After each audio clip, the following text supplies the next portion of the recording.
عثمان شامی صاحب، تو 25 اکتوبر تک کیا جنگ بندی کا ماحول طاری رہے گا اور پھر 25 اکتوبر کو کیا ہونے والا ہے؟ کوئی ایسا میکانزم تیار ہوگا جس سے دہشت گردی کا خاتمہ ممکن ہو سکے؟ اچھا، پہلے ایک دو چیزیں جو ہے وہ میں دیکھ رہا تھا آج سوشل میڈیا پہ کچھ لوگوں نے بڑا ہنگامہ اٹھایا ہوا ہے. وہ D G I S P R نے چند دن پہلے کہا تھا کہ اگر بات چیت سے ہی اس طرح مسئلے حل ہوتے تو پھر نبی پاک صلی اللہ علیہ وسلم کو جنگ نہ کرنا پڑتی. تو پہلی بات تو یہ، اب وہ لوگ کہہ رہے کہ بھئی یہ بات کیوں کر رہے ہو آپ؟ تو وہ گفتگو کر رہے تھے دہشت گردوں کے ساتھ جو ہے، جو تحریک طالبان پاکستان، کہ ان کے ساتھ بات نہیں ہو سکتی. جس نے بندوق اٹھائی ہوئی ہمارے خلاف وہ پہلے سرنڈر کرے تو پھر ریاست ان سے بات کرے گی. یہ تو عبوری حکومت کے ساتھ بات. اب یہ آپ افغان طالبان کے ساتھ بات کر رہے ہیں، اور ہم تو پہلے دن سے میرے خیال میں کوئی بھی بندہ ایسا نہیں ہے جو کہ اس بات کا حامی نہ ہو کہ طالبان کے ساتھ بات کی جائے. تو دوسرا، میں نے ایک سوشل میڈیا پہ ہی دیکھا ہے، اب مجھے نہیں پتا یہ خبر سچ ہے کہ نہیں، لیکن تفنن تباہ کے لیے آپ کو سنا دیتا ہوں. وہ کہتے ہیں کہ طالبان کا سب سے پہلا اعتراض یہ تھا کہ ہم ڈیورن لائن کو تو ہم مانتے ہی نہیں سرحد. تو مذاکرات میں انہوں نے کہا بھئی یہ تو ہم سرحد نہیں مانتے اس کو. تو پاکستان نے کہا اچھا بھئی پھر ہم بھی نہیں مانتے. تو جس طرح آپ ادھر آ جاتے ہم بھی وہاں چلے گئے، تو آپ کو پھر شکایت کیوں پیدا ہو گئی؟ تو یہ ویسے ہی میں نے کہا آپ کو ایک چٹکلا سنا دوں. لیکن جو بات چیت کی آپ نے بات کی ہے کہ اب بہت اعتراض اٹھایا جا رہا ہے، خود پی ٹی آئی کی گورنمنٹ کا یہ موقف رہا ہے کہ بات چیت سے مسئلہ حل کریں. وہاں مولانا بھی یہی بات کرتے دکھائی دے رہے ہیں کہ بات چیت سے مسئلہ حل کیا جائے. تو اب جب وہاں انتظامیہ سے بات چیت کی جا رہی ہے تو اس پہ اعتراض نہیں ہونا چاہیے. وہ بات ٹھیک ہے، جن لوگوں نے تنقید کرنی ہے وہ بس کیا کریں، ان کو ہم روک تو نہیں سکتے، وہ ہر چیز میں کیڑے نکالتے ہیں. اب یہ بات یہ کہ یہ ساروں کا یہی موقف ہے اصل میں. جہاں پہ پی ٹی آئی کا اور باقی لوگوں کے موقف میں تھوڑا سا فرق ہے وہ یہ کہ ہمارا یا کم از کم میرا یہ ماننا ہے کہ دہشت گردوں کے ساتھ بات چیت نہیں ہونی چاہیے، جو کہ یہ فتنہ الخوارج جو ہے. اور جو افغان طالبان ہے وہ وہاں پہ ایک حکومت قائم ہے افغانستان میں، تو ان کے ساتھ ہمیں بات کرنی چاہیے، وہ ہمارا برادر ملک ہے. ایک بات تو یہ. دوسرا یہ کہ میں نے کل بھی یہ کہا تھا کہ اگر کوئی نتیجہ نکلنے کی امید ہے تو وہ اسی طرح کے مذاکرات میں ہو سکتی ہے جہاں پہ کوئی تیسرا فریق موجود ہو. آپ دیکھیں پاکستان اور بھارت بھی جو ہے وہ آج تک کوئی نتیجہ نہیں نکال سکے، کیونکہ بھارت جو ہے اس کو کوئی تیسرے فریق کی موجودگی قبول نہیں ہے. اس کا یہ موقف رہا ہے کئی سالوں سے. تو جب کوئی تیسرا فریق جو ہے وہ موجود ہوتا ہے تو پھر آپ جب اپنا موقف پیش کرتے ہیں تو وہ کوئی بتاتا ہے نا کیا چیز لاجیکل ہے کیا نہیں ہے. اب جیسے یہاں پہ بظاہر جن لوگوں کو کچھ یعنی معلومات ہیں ان مذاکرات کی، تو ان کا کہنا یہ کہ افغان طالبان کا ایسا کوئی مطالبہ نہیں ہے پاکستان سے. یعنی جو پاکستان کا ہے وہ واحد اعتراض ہے وہ یہ ہے کہ آپ وہاں سے دہشت گرد آنا بند ہو جائیں. تو اس میں کوئی لڑائی جھگڑے والی بات تو ہے نہیں. اور دوسری بات یہ کہ یہ جو عرب ریاستیں ہیں یا ٹرکی ہو گیا یا یہ 4-5 جو عرب ملک ہیں، ان کے علاوہ طالبان کا کوئی پوری دنیا میں کوئی ہمدرد نہیں ہے. آج کل انڈیا کے ساتھ ان کے یعنی قربت ہو رہی ہے، لیکن اگر آپ آئیڈیالوجی دیکھیں تو یہ ڈائریکٹ کلیش ہے. یعنی یہ دونوں ایکسٹریم ہیں، یہ طالبان اور ہندوتوا جو ہے یہ دو مذاہب کی ایک ایکسٹریمز ہیں.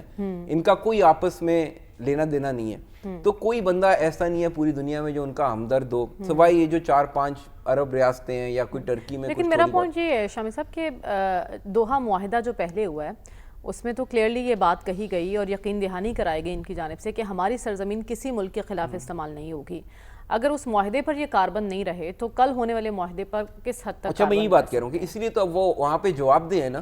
تو میں یہ کہہ رہا ہوں کہ اگر یہ جو 4-5 ریاستیں اگر یہ بھی ان کے لیے ہمدردی ان میں سے ختم ہو گئی کہ یار یہ بار بار آپ دیکھیں نا، یہ تو کوئی بھی ملک برداشت نہیں کرتا کہ آپ وہاں پہ کسی دوسرے ملک میں لوگ بھیجیں مسلسل وہاں سے جائیں اور وہ وہاں پہ دہشت گردی کی کارروائیاں کریں.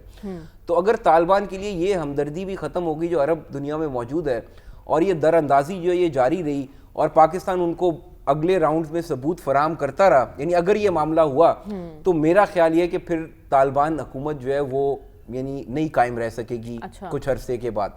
اس کی ریزن یہ کہ آپ دیکھیں سب سے بڑا جب پاکستان کے ساتھ معاملہ خراب ہوتا ہے سب سے زیادہ نقصان تو افغانستان کا پہلا یہ ہوتا ہے کہ ان کی ساری تجارت کاروبار ہر چیز وابستہ ہے پاکستان کے ساتھ. اور آپ دیکھیں جب بھی کوئی ایسا معاملہ ہوتا ہے ان کا سب سے پہلا مطالبہ یہ ہوتا ہے کہ یہ ٹریڈ کھولی جائے، یہ نہ بند کی جائے. تو ایک تو یہ کہ آپ ان کا جو ہے نا معیشت جو ہے وہ اس کو بڑے سنگین چیلنجز ہوں گے اگر پاکستان کے ساتھ تعلقات نارملائز نہیں ہوتے. دوسری بات یہ کہ جو افغان طالبان کے مخالف دھڑے ہیں وہ زور پکڑ جائیں گے.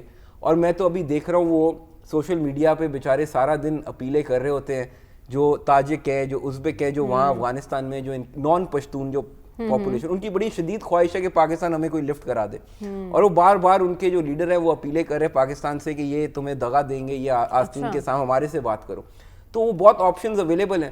تو طالبان کے اپنے مفاد میں یہ اور افغانستان کے مفاد میں یہ کہ اس چیز کے اوپر قابو پایا جائے. یہ دنیا میں کوئی ملک اس لاجک کو برداشت نہیں کرے گا کہ ہم نہیں روک سکتے. ٹھیک ہے, تو اسی صورت میں ان کی بقا ہے. ادروائز میرا خیال یہ کہ یہ اپنی طالبان رجیم جو ہے وہ قائم نہیں رہ پائے گا لانگ ٹرم میں. تو آپ کو بقا اسی میں لگ رہی ہے کہ وہ پاکستان کے ساتھ اچھے تعلقات رکھیں. عثمان شامی صاحب, یہ معاملہ کیا چل رہا ہے؟ پنجاب حکومت کے ساتھ کیوں نہیں بن رہی پاکستان پیپلز پارٹی کی؟ اور اگر وفاق نے بھی بیچ بچاؤ کرانے کی کوشش کی ہے تو یہ کوششیں ہمیں رنگ لاتی دکھائی کیوں نہیں دے رہی؟ ایک تو میں ذرا تصحیح کرنا چاہتا ہوں, وہ ابھی پروگرام میں بات ہو رہی تھی, تو میرا نہیں خیال, جو میری معلومات ہیں, امریکہ کوئی فنڈنگ کر رہا ہے طالبان کی یا ان کو کوئی پیسے دے رہا ہے. یہ جو $3 بلین یا $4 بلین کی بات ہوئی, US ایڈ کے تحت پچھلے کچھ سالوں میں دیے گئے ہیں, جو کہ ان کا کہنا تھا کہ ہم نے یہاں اتنی تباہی مچائی ہے تو اب وہاں پہ ہاسپٹل اور دوسری پروجیکٹس کی وہ فنڈنگ کرتے ہیں, حکومت کو نہیں دیتے, لیکن اب وہ بھی بند ہو گئی ہوئی ہے. باقی یہ جہاں تک پیپلز پارٹی اور نون لیگ کی بات ہے, تو آپ دیکھیں علی امین گنڈاپور صاحب نے الٹیمیٹم دیا تھا 3 مہینے کا, تو وہ الٹیمیٹم کے ساتھ ہی گنڈاپور صاحب بھی چلے گئے, ہوا کچھ بھی نہیں. تو یہ الٹیمیٹم بھی اسی طرح کا, بس ایک فرق نتیجے میں یہ ہوگا کہ پیپلز پارٹی اور نون لیگ دونوں اپنی جگہ پر ہی موجود رہیں گے, کوئی جا نہیں رہا کہیں بظاہر جو ہے. اور دوسری بات یہ کہ آپ نے کہا یہ کیوں ہو رہا ہے, تو آپ دیکھیں مسئلہ یہ ہے کہ جو پنجاب ہے وہاں پہ ایک خلا موجود ہے اپوزیشن کا جو ہے, کیونکہ پیپلز پارٹی اور نون لیگ جو ہے وہ اکٹھے بیٹھے ہوئے ہیں ایک طرح سے, اور جو PTI ہے وہ اس کی اپوزیشن جو ہے بڑی اس کی محدود نقل و حرکت ہے. ٹھیک ہے, یعنی کچھ انہوں نے اپنے اوپر خود پابندی لگائی ہوئی ہے, کچھ ان کو برداشت بھی نہیں کیا جاتا, اور کچھ ان کے جو تنظیمی ڈھانچہ ہے وہ بھی تتر بتر ہے. تو یہ اس بات کا احساس نون لیگ کو بھی ہے اور پیپلز پارٹی کو اس بات کا احساس زیادہ شدت سے ہے.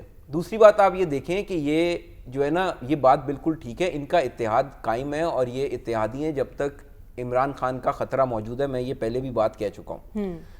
تو لیکن آپ دیکھیں اگلے الیکشن آنے ہیں, اور اگلے الیکشن میں بلاول بھٹو صاحب بھی, جس انداز میں ہم نے آنیاں جانیاں دیکھیں, جو ملاقاتیں ہوئی, پہلے وزیر اعظم سے, پھر اسحاق ڈار صدر مملکت سے ملنے کے لیے جاتے ہیں, کیا واقعی اس کو اتنا ہی لائٹ لیا جائے جتنا آپ میں تو آپ کو یہ بتا رہا ہوں نا, پرابلم مریم سے شان سے ہے. اچھا میں آپ کو جو بتا رہا ہوں نا, مسئلہ یہ ہے کہ جو اگلا الیکشن آنا ہے اس میں پنجاب کا بڑا کلیدی کردار ہوگا, اور یہاں سے پیپلز پارٹی آؤٹ ہے. ان کا خیال یہ ہے کہ ہمیں یہاں پہ کوئی سپیس ملنی چاہیے, کوئی ہمارے کام, ورکروں کے کام, ہمیں کوئی یعنی سپیس سیاسی طور پہ یہاں پہ جگہ ملنی چاہیے, وہ نہیں مل پا رہی, اور ان کا خیال ہے یہ اگلے الیکشن میں ہمیں بہت ہرٹ کرے گا یہ جو چیزیں, اس وجہ سے وہ پنجاب حکومت کے پیچھے پڑے رہتے ہیں. ٹھیک ہے. اور دوسری بات, آج سہیل وڑائچ صاحب نے ایک کالم لکھا, اس میں بڑا دلچسپ انہوں نے جملہ لکھا ہے. وہ بات ہو رہی ہے کہ یہ بلدیاتی انتخابات ہے, اب اس کی بات ہے, تو پیپلز پارٹی کی یہ خواہش ہے کہ اس کو کوئی بلدیاتی جو سیٹ اپ آئے گا اس کے اندر اس کی اچھی ریپرزنٹیشن ہو. تو وڑائچ صاحب نے لکھا, لیکن حالات دیکھ کے لگتا یہ کہ نون لیگ جو ہے وہ یہ خالی میدان دیکھ کر اس میں کودنا چاہتی ہے, اور پھر پہلے, دوسرے اور تیسرے نمبر پر خود ہی آنے والی ہے. اچھا, تو یہ جو غیر جماعتی انتخابات جو ہونے جا رہے ہیں, تو یہ دیکھیں پلاننگ تو اس طرح کی ہے, باقی ہوتا کیا وہ اللہ بہتر جانتا ہے, لیکن جو پیپلز پارٹی کو پنجاب کے اندر سپیس چاہیے وہ مریم بی بی کے ہوتے ہوئے وہ نہیں ملے گی. دوسری بات یہ کہ ان کی پرفارمنس جو ہے وہ اس بات کا اعتراف کرنا چاہیے کہ باقی 3 صوبوں کے مقابلے میں کئی گنا بہتر ہے. تو یہ جب تک کوئی ایسی کارکردگی نہیں دکھائیں گے سندھ کے اندر کہ پنجاب کے لوگ بھی چاہیں کہ یہاں پہ آ کر وہ ان کی خدمت کریں, تو ان کی دال یہاں پہ نہیں گلنی. باقی غصے میں یہ کہ پریس کانفرنس کرتے رہیں تو وہ میڈیا کے اوپر شغل میلہ لگا رہے, لیکن اب تو سیز فائر ہو گیا اس حد تک بھی, جو کسی منصب پہ نہیں ہے. باقی آپ یہ بھی دیکھیں, ابھی پنجاب گورنمنٹ جو ہے اس نے ریسنٹلی یہ جو ایکسٹریمزم اور جو یہ جو گنڈے بدماش تھے ان کے خلاف جو اقدامات کیے ہیں اس پہ بہت سارے لوگوں کو اختلاف ہے, لیکن میں جنرلی دیکھتا ہوں پبلک کی سطح پہ جو ہے وہ اس کی یعنی ویل ریسیو اور اپریشیٹ کیا جا رہا ہے. اور یہ مریم نواز صاحبہ کو کم از کم اس بات کی داد دینی چاہیے کہ انہوں نے ایک جرت دکھائی ہے, اور بہت سارے لوگ جو ہے وہ یہ فیصلہ کرنے سے گھبراتے تھے. وہ ان دونوں جو چیزیں ہماری جو سوسائٹی کو ہائی جیک کیا ہوا تھا, وہ ایکسٹریمزم اور بدماشی جو ہے وہ ان دونوں کے پیچھے گئی ہیں اور ان کو گردن سے پکڑا, اور میرے خیال میں کافی حد تک کامیابی حاصل کی ہے اس کا بہت اچھا ٹھیک ہے. تو آپ کہہ رہے ہیں مریم نواز صاحبہ بالکل نہیں گھبرائیں لیکن پیپلز پارٹی گھبرا رہی ہے ان کی وجہ سے. کیا وجہ ہے یہ آپ نے بتا دی.